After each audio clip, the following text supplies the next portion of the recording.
ಎಲ್ರಿಗೂ ನಮಸ್ತೆ. ರತ್ನ ಕಿಚನ್ಗೆ ಸ್ವಾಗತ. ಇವತ್ತಿನ ರೆಸಿಪಿ ಈರುಳ್ಳಿ ಸಾಗು.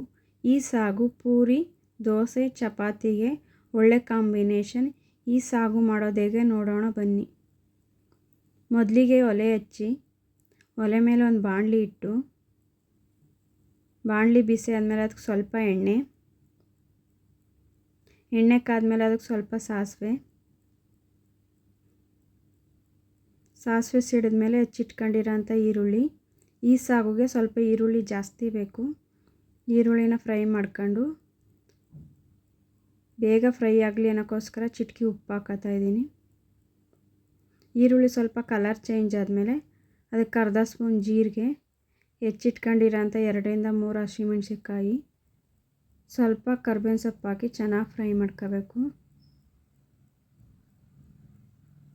ಈರುಳ್ಳಿ ಚೆನ್ನಾಗಿ ಫ್ರೈ ಆದಮೇಲೆ ಅದಕ್ಕೆ ಒಂದು ಹಚ್ಚಿಟ್ಕೊಂಡಿರೋ ಒಂದು ಟೊಮೊಟೊ, ಸ್ವಲ್ಪ ಅರಿಶಿನ ಪುಡಿ ಹಾಕಿ ಟೊಮೊಟೊ ಸಾಫ್ಟ್ ಆಗೋ ತನಕ ಚೆನ್ನಾಗಿ ಫ್ರೈ ಮಾಡ್ಕೋಬೇಕು.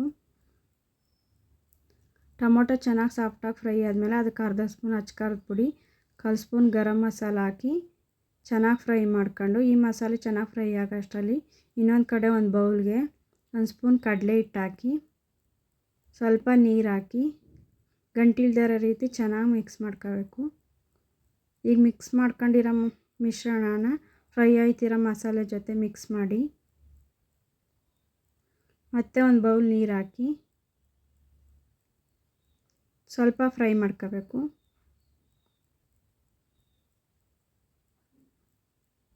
ಮತ್ತೆ ಅದೇ ಬೌಲಲ್ಲಿ ಇನ್ನೊಂದು ಬೌಲ್ ನೀರು ಹಾಕಿ